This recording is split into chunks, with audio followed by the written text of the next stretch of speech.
The Mummy, the 1999 activity blockbuster featuring Brendan Fraser and Rachel Weisz as a couple of 1920s archaeologists sliced treasure trackers who uncovered the burial chamber of an old Egyptian cleric and unintentionally resurrect him, bringing about murder, pandemonium, and general obliteration. It was a cool, tomfoolery, carefree experience film that was respectable enough for its time, producing 2 or 3 lesser continuations and, surprisingly, a prequel film series. However, is fascinating that it really appears to have aged gracefully to where I'd cheerfully pile it facing any comparable film from the beyond 10 years. The film starts in old Egypt by acquainting us with Imhotep, a devout minister who gets a piece very close with the pharaoh's girl. However, at that point the pharaoh finds out and everything turns out badly, making him be fixed inside a stone casket with tissue-eating scarabs and reviled forever. Damn man, these Egyptians don't mess about. Streak forward to the 1920s. A novice prehistorian Evelyn occurs across an old riddle box that guides the way toward the lost Egyptian city where Imhotep is currently covered. It's the exemplary saying of an everman or lady for this situation, called out of their commonplace life to go on a legendary journey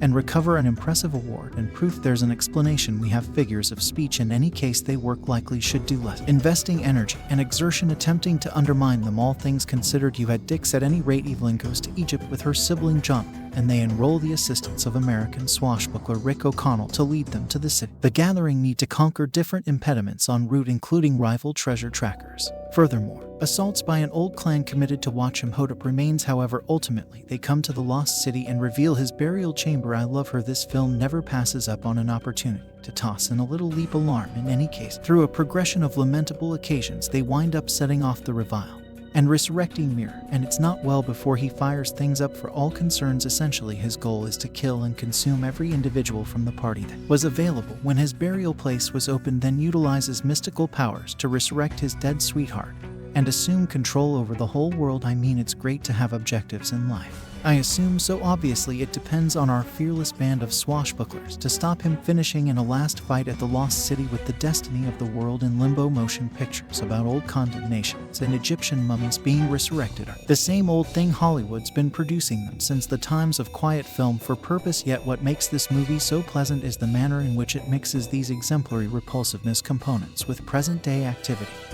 mindfulness, such that supplements both as opposed to forfeiting one to advance the other. Weapon battles, clench hand battles, sword battles, old burial chambers, booby traps, and enchanted books that can resurrect the dead are undeniably put together into an exciting mixed drink of tomfoolery and experience that gets in excess of a couple of components from Indiana Jones. Every last bit of it is very much shot and coordinated by capable individuals who plainly understood what they were doing, and damn portion of the activity groupings are truly great even today, better believe it. The CGI is a piece crude in places, yet truly I'd cheerfully take a pleasant laid-back film with periodic visual weaknesses over the lovely yet cruel trash being presented today. The Mummy functions admirably in light of the fact that it never acts over the top with itself. There's bunches of fun little discourse jests and jokes to ease up the tone, yet it likewise never plunges into sham either. Imhotep's introduced as a certified danger with genuine stakes, and as you get to see all through the film, he's completely adequate of individuals up in the most terrible ways. The choice to set this film during the 1920s was totally wonderful too. It was the exemplary period of Egyptian investigation cleaned up by current principles and innovation, where global regulations were a discretionary extra and trying globetrotters able to endanger life